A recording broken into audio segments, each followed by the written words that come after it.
या व्हिडिओमध्ये आपण सीबीनॅट रिझल्टचं इंटरप्रिटेशन कसं करावं याची माहिती घेऊयात. सीबीनॅट चाचणीचा उपयोग, सीबीनॅट चाचणीसाठी नमुने वाहतूक कशी करावी, रिझल्टचे प्रकार, सीबीनॅट केंद्रावर काय कृती करावी, उपचार केंद्रावर काय कृती करावी.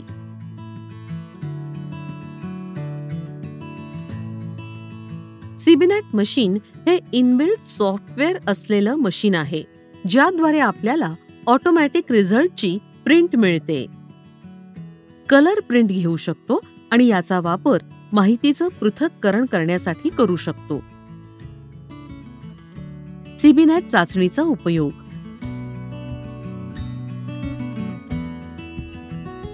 एक्स्ट्रा पल्मनरी क्षयरुग्ण, ॲबनॉर्मल एक्स-रे, HIV बाधित, DRTB क्षयरुग्णांचे सहवासित, बालवयोगटातील आणि व्हल्नरेबल ग्रुपमधील अनुमानित क्षयरुग्ण यांचं क्षयरोगाचं निदान करण्यासाठी सीबीनॅट चाचणी करण्यात येते.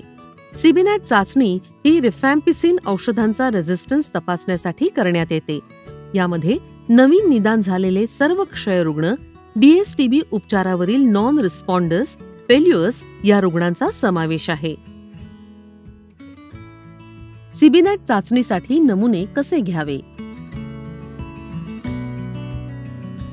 सीबीनॅट चाचणीसाठी कोनिकल ट्यूबमध्ये 2 बेडका नमुने व EP रुग्णांसाठी प्रभावित अवयवासंबंधित 1 नमुना घेऊन शीत साखळीमध्ये पाठवणं आवश्यक आहे. सीबीनॅट चाचणीचा टर्न अराउंड टाइम 1 दिवस आहे. EP रुग्णांसाठी 2 दिवस लागू शकतात. रिझल्टचे प्रकार.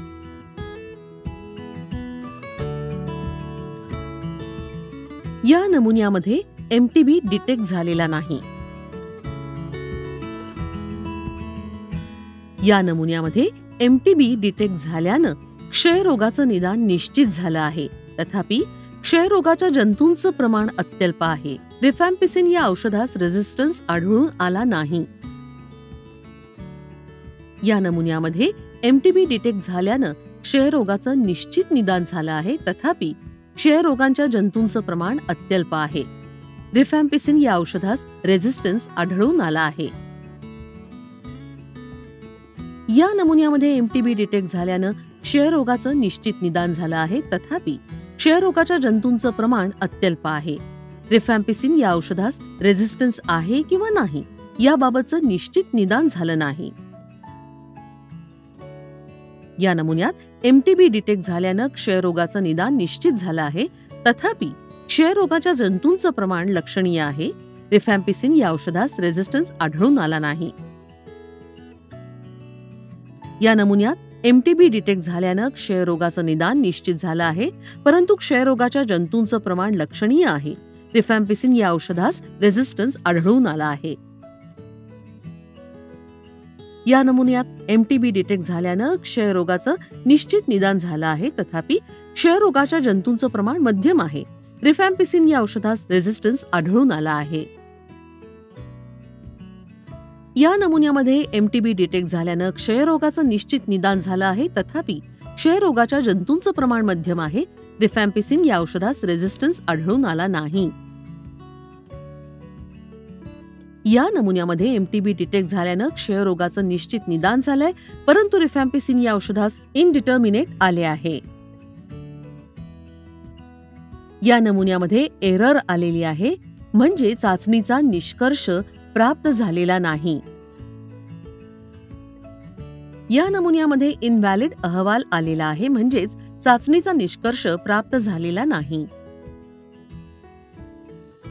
सीबीनॅट केंद्रावर काय कृती करावी? ज्या नमुन्यामध्ये सीबीनॅट चाचणीचा निष्कर्ष इनडिटर्मिनेट आला आहे, ती चाचणी दुसऱ्या नमुन्यावरती पुन्हा करावी. दुसऱ्या नमुन्यावरती सुद्धा इनडिटर्मिनेट निष्कर्ष आला तर पुन्हा नवीन नमुना घेऊन तो LPA अथवा LCच्या चाचणीसाठी IRL कडे पाठवावा. ज्या नमुन्याचे सीबीनॅट चाचणीचा निष्कर्ष एरर अथवा नो रिझल्ट आलेला आहे, ती चाचणी उपलब्ध अथवा दुसऱ्या नमुन्यावरती पुन्हा करावी. ज्या नमुन्यामध्ये सीबीनॅट चाचणीचा निष्कर्ष इनव्हॅलिड आलेला आहे, ती चाचणी दुसऱ्या नमुन्यावरती पुन्हा करावी. MTB डिटेक्ट झाल्यास पुन्हा एक नमुना मागवून घ्यावा. IRL स्तरावर काय कृती करावी? ज्या नमुन्यामध्ये सीबीनॅट केंद्रावरील चाचणी व FLLPA निष्कर्षामध्ये डिस्कॉर्डन्स आला आहे तिथे पुन्हा सीबीनॅट चाचणी करावी आणि 2 चाचण्यांच्या समान निष्कर्षास अंतिम निष्कर्ष समजण्यात यावा. अहवालामध्ये क्षयरुग्णांच्या जीवाणूंच्या प्रमाणाचं महत्त्व काय? सीबीनॅट चाचणीच्या निष्कर्षामध्ये MTB डिटेक्टेड हाय, मीडियम, लो, व्हेरी लो असा अहवाल प्राप्त होतो. याचाच अर्थ नमुन्यामध्ये क्षयरोगाच्या जीवाणूंचं प्रमाण अनुक्रमे लक्षणीय, मध्यम, अल्प व अत्यल्प आहे. नमुन्यामध्ये असणाऱ्या क्षयरोगाच्या जीवाणूंच्या प्रमाणावर LPA, LC, LC-TST या चाचण्यांचा टर्न अराउंड टाइम अवलंबून असू शकतो. नमुन्यामध्ये असणाऱ्या क्षयरोगाच्या जीवाणूंचं प्रमाण हाय, मीडियम, लो असल्यास LPA निष्कर्ष अंदाजे 4 दिवसात प्राप्त होऊ शकतो आणि व्हेरी लो प्रमाण असल्यास लिक्विड कल्चर करून LPA करायचं असल्यामुळे 45 दिवसांचा कालावधी लागू शकतो. तसंच DST साठी 58 दिवसांपर्यंत कालावधी लागू शकतो. सीबीनॅट केंद्रावर काय कृती करावी? सीबीनॅट चाचणीच्या निष्कर्षामध्ये MTB डिटेक्टेड आणि रिफ रेझिस्टन्स नॉट डिटेक्टेड असा अहवाल असल्यास संबंधित आरोग्य संस्थांना कळवण्यात यावा. अनेक्षर 15 मध्ये या चाचण्यांची नोंद करावी. तसंच दुसरा नमुना शीतसाखळीमधून IRL अथवा कल्चर DST लॅबला फर्स्ट लाईन LPA चाचणीसाठी पाठवावा. सीबीनॅट चाचणीच्या निष्कर्षामध्ये MTB डिटेक्टेड व रिफ रेझिस्टन्स डिटेक्टेड असा अहवाल असल्यास संबंधित आरोग्य संस्थांना कळवण्यात यावा. तसंच दुसरा नमुना शीतसाखळीमधून IRL अथवा कल्चर DST लॅबला first line LPA, second line LPA व पायरिझिनामाइड, मॉक्सिफ्लॉक्सिसिन, लिनेझोलिड, बिडाक्विलिन, डेलामॅनेड, क्लोफाझिमाइन या औषधांच्या DST चाचणीसाठी पाठवावा. अनेक्षर 15 मध्ये या चाचण्यांची नोंद करावी. उपचार केंद्रावर काय कृती करावी? रिफॅम्पिसिन औषधास रेझिस्टन्स आढळून आला नसल्यास DSTB साठी लागू असणारे 2 महिन्यांसाठी HRZE व 4 महिन्यांसाठी HRE हे रेजिमेंट सुरू करावे. फर्स्ट लाईन LPAचा निष्कर्ष प्राप्त न झाल्यास 4थ्या अथवा 45व्या दिवशी आणि तदनंतर प्रयोगशाळेकडे पाठपुरावा करावा. INH औषधास रेझिस्टन्स डिटेक्ट झाल्यास 6 ते 9 महिन्यासाठी H मोनोपॉली रेजिमेंट सुरू करावा. सेकंड लाईन LPAच्या निष्कर्ष प्राप्तीसाठी 4थ्या अथवा 45व्या दिवसापर्यंत व तदनंतर कल्चर DST साठी 58 दिवसात निष्कर्ष प्राप्त न झाल्यास प्रयोगशाळेकडे पाठपुरावा करावा.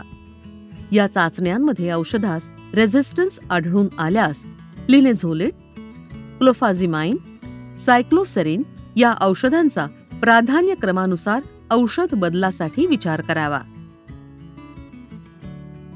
रिफॅम्पिसिन रेझिस्टन्स निष्कर्ष प्राप्त झाल्यानंतर उपचार केंद्रावर काय कृती करावी? रिफॅम्पिसिन औषधास रेझिस्टन्स आल्यानंतर first line LPA, second line LPA 4थ्या अथवा 45व्या दिवसापर्यंत व तदनंतर कल्चर DST साठी 58 दिवसात निष्कर्ष प्राप्त न झाल्यास प्रयोगशाळेकडे पाठपुरावा करावा.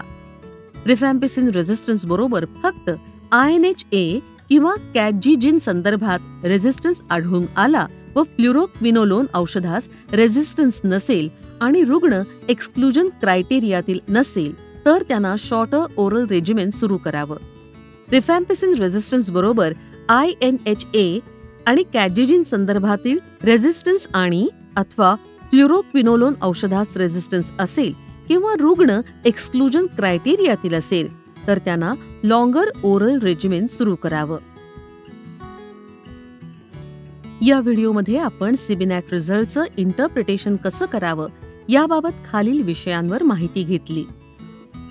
सीबीनॅट चाचणीचा उपयोग, सीबीनॅट चाचणीसाठी नमुने वाहतूक कशी करावी, रिझल्टचे प्रकार, सीबीनॅट केंद्रावर काय कृती करावी? उपचार केंद्रावर काय कृती करावी?